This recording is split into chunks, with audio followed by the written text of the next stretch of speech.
अस्सलाम वालेकुम। क्या हाल चाल? उम्मीद करते हैं कि आप खैरियत से होंगे। मर्द दुआ कि आप हमेशा खुश रहें, हंसते और मुस्कुराते रहें और इसी तरह हमें अपना प्यार दिखाते रहें। बिल्कुल जी, मेरा नाम मोहम्मद यूसुफ। मैं हूं तारिक महमूद। मैं उमैद इम्तियाज। आज हम जिस वीडियो पे रिएक्शन देने जा रहे हैं, इस वीडियो का टाइटल है USA gives India only 30 days. हैं? तो देखते हैं वीडियो और अपना वीडियो पर देंगे। काउंट करते 3 2 1 वीडियो स्टार्ट। नमस्कार, वेलकम टू करियर 247। मैं हूं प्रशांत धवन और इस वीडियो में हम बात करने वाले हैं बहुत ही ज्यादा इंपॉर्टेंट टॉपिक के बारे में। मैंने आपको बताया था कि जिस तरीके से स्ट्रेट ऑफ हॉर्मूज को चोक किया जा रहा है, भारत को इवेंचुअली रशिया से ऑयल वापस परचेज करना होगा और यूनाइटेड स्टेट्स ऑफ अमेरिका ने इस बीच एक बहुत ज्यादा अजीब सी स्टेटमेंट इशू करी है। ये लोग कह रहे हैं कि हाँ, हम समझते हैं जो क्राइसिस चल रहा है, इस बीच भारत को रशियन ऑयल परचेज करने की आवश्यकता है और इसलिए हम भारत को देते हैं एक 30 दिन का वेवर। 30 दिन के लिए जितना रशियन ऑयल परचेज करना है यहां पर कर लीजिए। कोई आप पे एडिशनल टैरिफ, जो 25% टैरिफ यूएस ने पहले लगा रखे थे, ये नहीं लगाए जाएंगे। नाउ कई भारतीय इस स्टेटमेंट को लेकर बहुत गुस्सा है क्योंकि लिटरली यूएसए के जो ट्रेजरी सेक्रेटरी हैं स्कॉट बेसेंट, इन्होंने ट्वीट करी है इसके बारे में कि भारत को हम 30 दिन का टाइम दे रहे हैं टू बाय रशियन ऑयल। यहां पे आप लोग देख पाओगे, स्कॉट बेसेंट की ट्वीट आपको दिख जाएगी कि president Trump's energy agenda has resulted in oil and gas production reaching the highest level ever recorded. अब ये लाइन अपने आप में अजीब है। अगर यूएसए बहुत ह्यूमंगस स्केल पर ऑयल और नेचुरल गैस प्रोड्यूस कर रहा है तो तेल की कीमतें लगातार बढ़ क्यों रही है? क्योंकि अगर लगातार आप सप्लाई बढ़ा रहे हो तो अपने आप प्राइसेस गिरने चाहिए। फिर ये आगे कहते हैं कि ग्लोबल ऑयल मार्केट को सपोर्ट करने के लिए हम लोग एक टेम्परेरी 30 दिन का वेवर दे रहे हैं ताकि भारतीय रिफाइनर्स रशियन ऑयल परचेज कर ले। ये शॉर्ट टर्म मेजर है और इससे कोई फाइनेंशियल बेनिफिट रशिया को नहीं मिलने वाला, as it only authorises transactions involving oil already stranded at sea. ये यहां पर कह रहे हैं कि कई रशिया का एक क्रूड ऑयल की शिप्स हैं जो ऑलरेडी सी में स्ट्रैंडेड है। ये मैंने आपको बताया था, ये स्ट्रेट ऑफ हॉर्मूज या फिर और जगह जाना चाहती थी, but because of war in ships को समझ नहीं आ रहा कि अब कहां जाएं, किसको ये ऑयल बेचे। तो ये कह रहे हैं कि वही ऑयल भारत को जाएगा। India is an essential partner of the United States and we fully anticipate that New Delhi will ramp up purchases of US oil. ये कहते हैं कि बस ये 30 दिन के लिए रशियन ऑयल परचेज कर लो, वेवर दे दिया है। उसके बाद सीधा आपको अमेरिकन ऑयल परचेज करना है। This stop gap measure will alleviate pressure caused by Iran attempt to take global energy hostage. अब ऐसी ट्वीट यूएसए की तरफ से आ रही है। इसके रिस्पांस में कई लोग आज के समय एक वीडियो शेयर कर रहे हैं राहुल गांधी की, जहां पे पार्लियामेंट में वो क्वेश्चन उठा रहे थे कि क्या यूएसए तय करेगा कि भारत किससे ऑयल परचेज करने वाला है और किससे ऑयल परचेज नहीं करेगा। Let's talk about energy. What we need for the data, what we need for our food, what we have fought for, energy security, gone. Now the United States will decide who we buy oil from. Yes. The United States will come to us and say, you cannot buy oil from so and so and so and so and so and so. Russia, Iran, whoever they want. ना यहाँ पे आपको समझना होगा, main issue ये नहीं है कि भारत रशिया से ऑयल क्यों नहीं परचेज कर रहा, क्योंकि आप अगर डेटा देखो, एक्चुअल नंबर्स देखो, तो ये बात ऑफिशियल्स भी बोल रहे हैं कि भारत ने कभी भी रशिया से ऑयल परचेज करना बंद नहीं किया था। हाँ, कुछ हमारी प्राइवेट कंपनीज हैं जैसे कि रिलायंस, उन्होंने रशियन ऑयल की जो खपत है थोड़ी कम कर दी थी, रशियन ऑयल से कम ऑयल परचेज करना स्टार्ट कर दिया था। बट भारत की जो सरकारी कंपनियां हैं वो लगातार रशिया से ऑयल परचेज कर रही थी। ट्रम्प की धमकियां आई कि जी 25% टैरिफ या ये कर देंगे या सैंक्शन लगा देंगे, कुछ भी कर देंगे। Bharat never stopped buying Russian oil. But यहां पे ना मेन इशू आता है स्टांस का। यूनाइटेड स्टेट्स ऑफ अमेरिका ये सब बातें बोलकर कि हमने 30 डे का वेवर दिया है, इससे ये लोग ना, ट्रम्प की एडमिनिस्ट्रेशन के लोग खुद पर प्रेशर कम कर रहे हैं। क्योंकि ये बात तो काफी हद तक लोग देख पा रहे हैं कि सिंस स्ट्रेट ऑफ हॉर्मूज, जहां से 40% भारत की ऑयल की सप्लाई आती है, वहां पे ईरानियन अटैक की वजह से जो कार्गो शिप्स हैं ये फ्रीली मूव नहीं कर पा रही। तो भारत अब अपना जो परचेज है रशियन ऑयल का, ये बहुत जरा बढ़ा देगा, ह्यूमंगस स्केल पे बढ़ा देगा। और ये बात अमेरिकन मीडिया ऑलरेडी रिपोर्ट कर रहा है। Bloomberg, New York times, Washington post, ये सब लोग पहुंच जाएंगे स्कॉट बेसेंट के पास। क्योंकि इसके पीछे एक रीजन ये भी है, क्योंकि भारत के बारे में जब आप बात करते हो तो न्यूज बनती है। तो वॉशिंगटन पोस्ट, न्यूयॉर्क टाइम्स, इन सब को भी पता है कि हंगरी के बारे में बात करेंगे ना तो इतनी न्यूज नहीं बनती, मगर भारत के बारे में बात करो, व्यूअर्स इतने सारे हैं, लोग इंटरनेट पे इतना क्लिक करते हैं, India gives you a lot of views. आप कई लोग एक्चुअली मजाक भी करते हैं कि इंटरनेट पे आप अगर देखो तो व्यूज कमाने के मेन दो तरीके हैं, भारत की बुराई करो या भारत की अच्छाई करो। दोनों मामलों में भारत की बात करोगे तो आपको व्यूज मिल जाएंगे। तो जो इंटरनेशनल मीडिया है ये तो रिपोर्ट करना स्टार्ट कर देगा कि अरे देखिए यहाँ पर भारत फिर से रशियन ऑयल परचेज कर रहा है। और मैं आपको बता दूं होना क्या है, भारत रशिया से ऑयल परचेज करके ना सिर्फ खुद इस्तेमाल करेगा, हम लोग यूरोप को भी सप्लाई करेंगे, क्योंकि यूरोप भी बहुत सारा जो ऑयल परचेज करता रहा स्ट्रेट ऑफ हॉर्मुज से, वो भी अब काफी हद तक चोक हो चुका है, वो भी यूरोप आसानी से नहीं पहुंच पा रहा। तो भारत बेसिकली रशियन ऑयल लेगा, इसको करेगा रिफाइन और ये ऑयल फिर भेजा जाएगा यूरोप तक। और इस बात को लेकर अमेरिकन मीडिया पूछेगा अपनी सरकार से कि आप लोग क्या कर रहे हो। देखो आपकी इतनी चेतावनियों के बाद भी भारत रशियन ऑयल परचेज कर रहा है, रशिया को पैसा मिल रहा है, देखो वो लोग यूक्रेन कब्जा रहे हैं, कुछ करिए।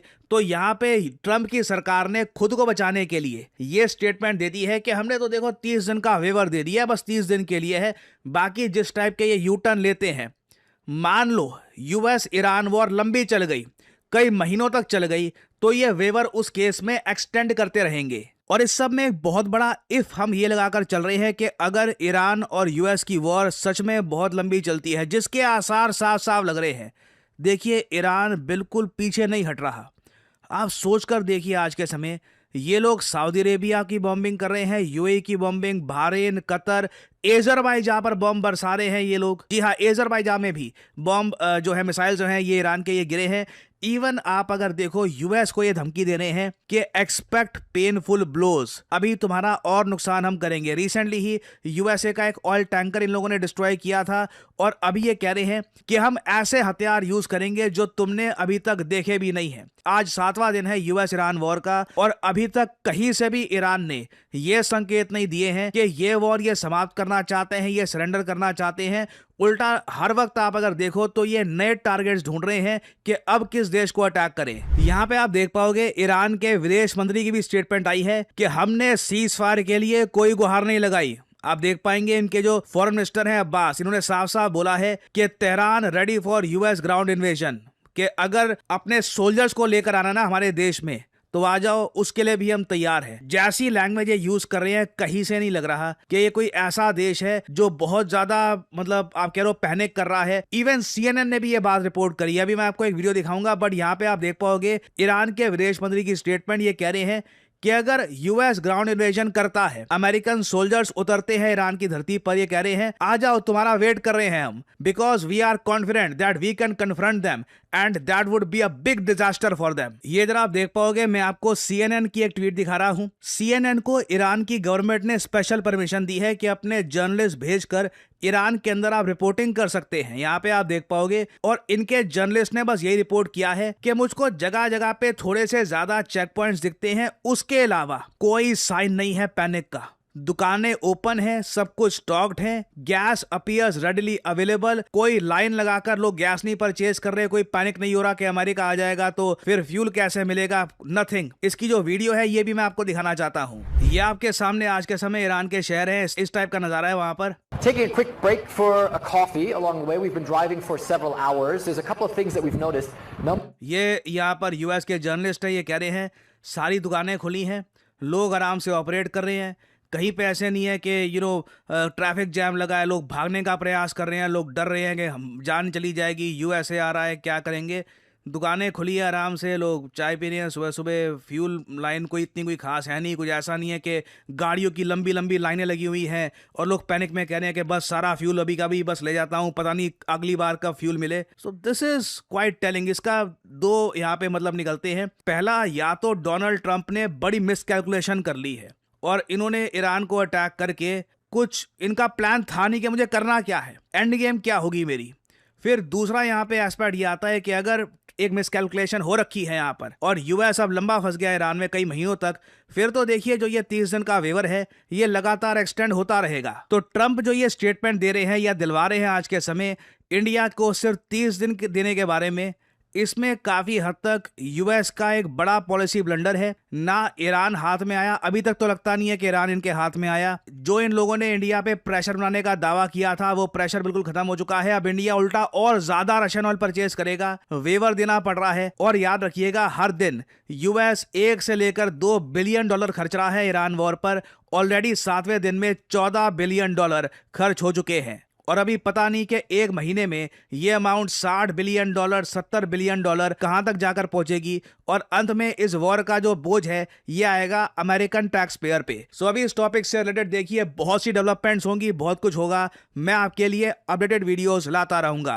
करियर 247 मतलब के जॉब अपॉर्चुनिटीज। ऑलरेडी मैं आपको बता दूं, देश भर में कई युवा हैं जो करियर 247 की हेल्प से आज के समय अपनी ड्रीम जॉब में अपना करियर आगे बिल्ड कर रहे हैं। कुछ टेस्टिमोनियल्स आपके सामने हैं। पीडी सर को फॉलो कर रहा था, प्रशांत धवन सर को, और पीडी सर से मुझे कैरियर 24/7 के बारे में पता चला। मैं बहुत थैंकफुल हूँ पीडी सर का। मैं थैंक यू कहना चाहता हूँ कैरियर 24/7 को, जिसकी वजह से मुझे ये अपॉर्चुनिटी मिली और मैं फिलहाल इनरिच मनी पे as a compliance analyst placed हूँ। मुझे 3 रोल ऑफर हुए थे, 2 रोल इसी कंपनी से, एक दूसरी कंपनी से। I was a little bit confuse कि मैं कौन सा रोल चूज करूँ। थैंकफुल टू कैरियर 24/7 मेंटर्स कि उन्होंने मुझे गाइड किया कि अब मेरे कैरियर के लिए कौन सा पाथ बेटर रहेगा। मैं अपने घर का सबसे एल्डेस्ट सन हूँ। मुझे गाइडेंस करने वाला कोई नहीं था, पता नहीं था कि ज़िंदगी में क्या करना है। तो मैंने खुद ही से डिसाइड किया कि मेरा स्किल गैप है, जॉब है लेकिन सेटिस्फेक्शन नहीं है, लाइफ में क्या करना है पता नहीं है, सैलरी भी सेटिस्फाइड नहीं है। तो उन्होंने मुझे सजेस्ट किया डेटा एनालिसिस प्रोग्राम, मैंने ज्वाइन किया। यहाँ आके मुझे पता चला कि रियल लाइफ प्रोजेक्ट्स क्या होते हैं। यहाँ पे मुझे वो सब मिला जो इंजीनियरिंग में मिसिंग था, structured learning, real life projects, hands-on experience. I am thankful to my teachers, my industry experts जो आए थे, जिन्होंने मुझे रेफर किया, और कैरियर 247 ने जिन्होंने मुझे गाइडेंस दिया कि कैसे क्या करना है। उन्होंने मुझे हर स्टेप में गाइड किया, हर एक इंटरव्यू के पहले मुझे प्रिपेयर किया। लोग हमेशा पूछते हैं कि तुमने ये कैसे अचीव किया।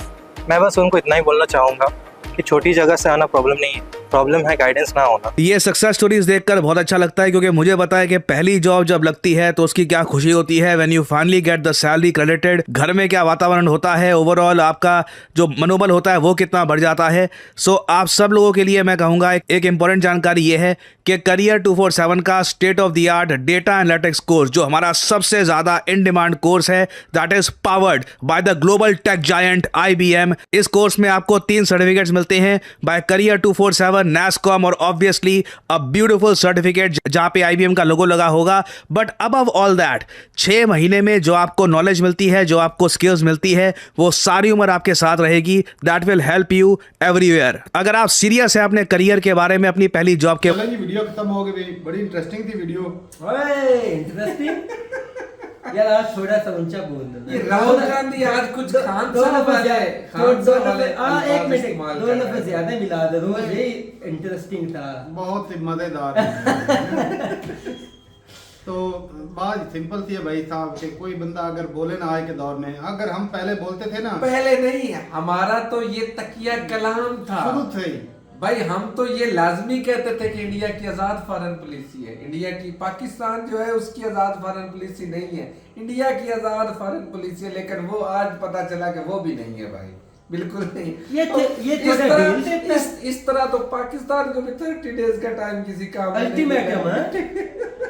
उन्होंने दिया 30 दिन तक खरीद लो, लेकिन ये फायदा ही है भाई यार। फायदा तो है, लेकिन भाई कंट्री में तो हिंदुस्तान है ना, हिंदुस्तान है ना, क्या कौन होता है भाई उनको फायदा नुकसान को छोड़ो तो।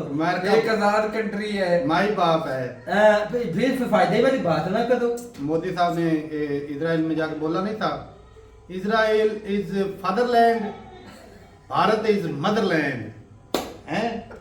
तो ये डोनाल्ड ट्रम्प का बच्चा हुआ भाई। वो कैसे भाई? क्योंकि वो इजराइल अपने हिसाब से चलाता है ना, फादर जो हुआ वो। यार किधर में चला गया, सॉरी यार। लेकिन जो चीजें हैं ना भाई, सिंपल सी बात है। हम तो भाई पहले से रो के बता रहे थे कि भाई साहब अमेरिका दुनिया का बाप है, सुपर पावर है, उसके दबाव में चीजें करनी पड़ती हैं, उसका कहना मानना पड़ता है सबको। कुछ कहते थे कि भाई साहब आप नीचे झुके हुए, तलवे चाटते हो, ये करते हो, वो कहते हो, भाई साहब आपका बुलाया हुआ, आपके यहाँ बुलाया हुआ बेड़ा जो है ईरान का, उन्होंने तबाह कर दिया। मोदी साहब के मुंह से चू नहीं निकली, कंडेम भी नहीं किया, कंडेम भी नहीं कर सके। इसमें इंडिया की बेइज्जती थी। बेइज्जती कितनी हो गई भाई। इंडिया की और कुछ बेइज्जती। लोग बोलेंगे लो जी वो तो इंटरनेशनल एरिया में फिर रहा था, लेकिन गया तो हिंदुस्तान से। और भाई मुझे जहां तक मेरा नॉलेज कह रहा है भाई साहब, ये पूरी खबर भी इंडिया ने दी होगी कि ये जा रहा है, इसको मारो भाई। क्या पता, मे भी सारा कुछ हो सकता है, जिन्हें इंफॉर्मेशन दे सकते हैं, सारा कुछ भाई। खुश करने के लिए हाँ, कुर्बानियां देनी पड़ती हैं, खुश करने के लिए कुर्बानी। अपने अपने आप को बचाने के लिए 100 चीजें करनी पड़ती हैं। लेकिन भाई इंडिया का कंडेम बनता था, चाहे जिसके साथ जितना मर्जी रिलेशन हो। एक कंट्री असूल आपके ऊपर बनता भरोसा था। करके आपके पास मशक़ें करने आया है, और उसका बेड़ा रास्ते में जा रहा है, आपके एरिया में अभी था। वो ईरान का बेड़ा था ही नहीं, वो तो इंडियन ही था, क्योंकि आपके वो घर तो से रवाना हुआ है। ऐसा ही है कि यही हमारे घर में कोई मेहमान आए और उसको कोई जी। पेल के चला जाए, ओए होए, हैं? वो उस तो क्या- मेहमान को ना पेला, वो तो फिर हमें ही पेला ना तो उसने वो भाई साहब आपके ऐसे मुंह ही से हो, चू तो नहीं बेइज्जती तो निकली। हमारी हुई ना। और मैं कहता हाँ। हूँ आप सुपर पावर, मैं कहता हूँ बनना तो दूर, आप तो मैं कहता हूँ सोच भी ना खत्म कर दे। या तो भाई आप झुके ही हुए इतने अच्छा। कि आपने तो भाई कोई कंडेम पाकिस्तान- नहीं किया। सर ने ना एक बात और वीडियो में मेंशन की कि हमने भाई बिल्कुल रशियन ऑयल जो है ना वो लेना बंद नहीं किया है। अगर बिल्कुल बंद नहीं किया है, चलो थोड़ा बहुत ले भी रहे हैं, तो फिर अमेरिका ने 30 दिन का टाइम क्यों दे यही दिया? बात है, हमें हम तो हमारी फॉरेन पॉलिसी अगर ऑलरेडी आप उनसे खरीद रहे हैं, बहुत बड़ी तो बात है। 30 दिन का टाइम वो कौन होता है? अल्टीमेटम आपको देने बहुत वाले बड़ी भाई? बात है तारिक भाई, कि 30 30 दिन दिन के लिए आपके किसी भी पास है कंट्री को। भाई स्टेबल करने के लिए दुनिया में कीमतों को, भाई साहब आप वहां से 30 दिन में फिर स्टेबल हो जानी है।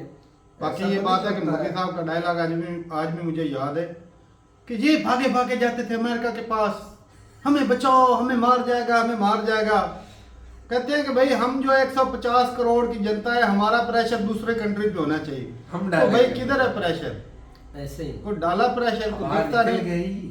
भाई साहब ये सब बातें बड़ी बड़ी करना आसान होता है, लेकिन ग्राउंड रियलिटी भाई साहब आप झुके हुए हैं, यकीन माने। आपने आंखें, वो कहते हैं उनको लाल आंखें किधर है भाई?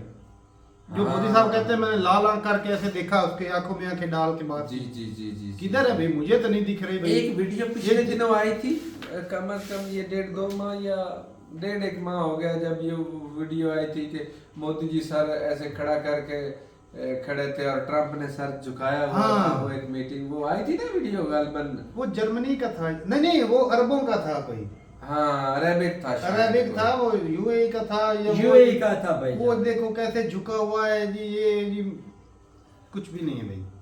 चलें जी सही है। बाकी ये कि राहुल गांधी जो पॉइंट उठा रहे हैं वो इसीलिए उठा रहे हैं कि भाई आप जो है अपनी आवाम को चूरन देने के लिए बड़ी बड़ी बातें करते हैं, और ग्राउंड रियलिटी यही है कि भाई आप भी दबाव में हैं।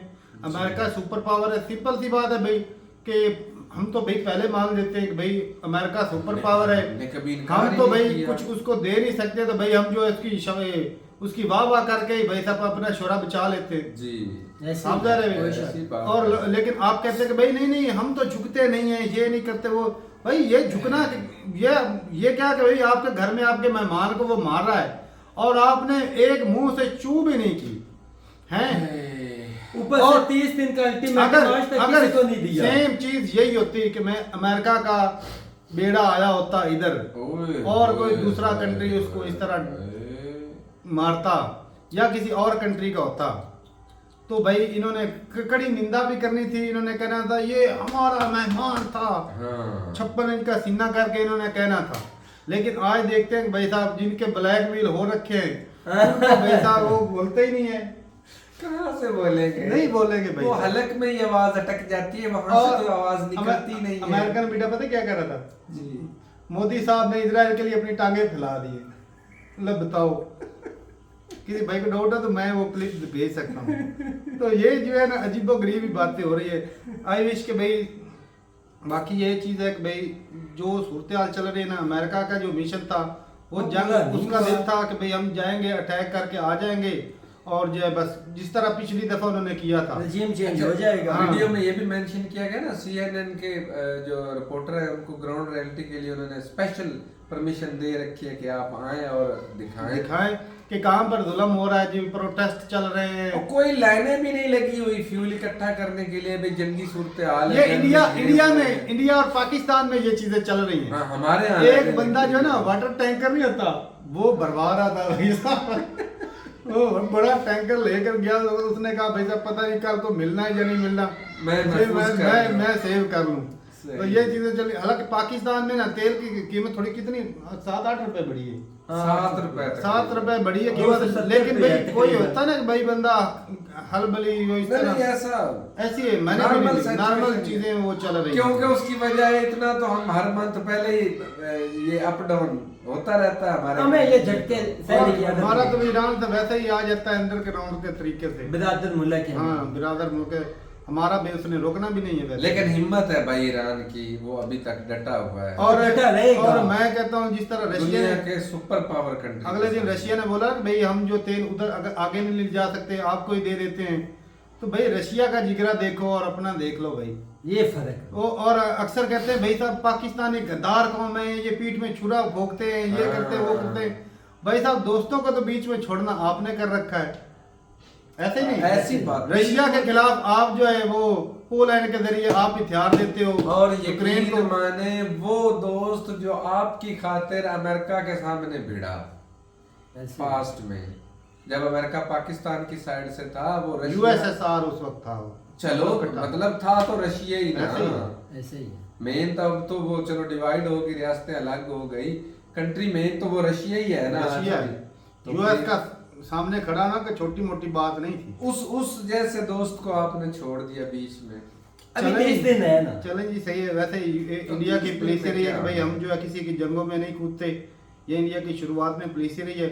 लेकिन ये भाई कि वो अगर दुनिया में अच्छी छवि बनानी है, भाई इज्जत बनानी है, तो भाई साहब कई स्टेप ऐसे लेने पड़ते हैं। मैं छोटा सा कंट्री है दूसरा स्पेन, वो किस तरह कंडेम कर रहा है चीज़ें जो अमेरिका को भी आंखें दिखा रहा है, ये होता है जिगरा भाई। और एक जो चौथी बड़ी इकानमी दुनिया की सबसे बड़ी पॉपुलेशन, उसके मुंह से और भाई condemn zero, power zero, ground reality zero. वो कहते हैं यहाँ पे वो एक मिसाल लगती है, बातें करोड़ों की दुकान तो करोड़ों की। तो ठीक है भाई, अपनी रात रूपता का कमेंट सेक्शन में मिलते नहीं वीडियो के साथ, तब तक के लिए इजाजत दें। अल्लाह हाफिज।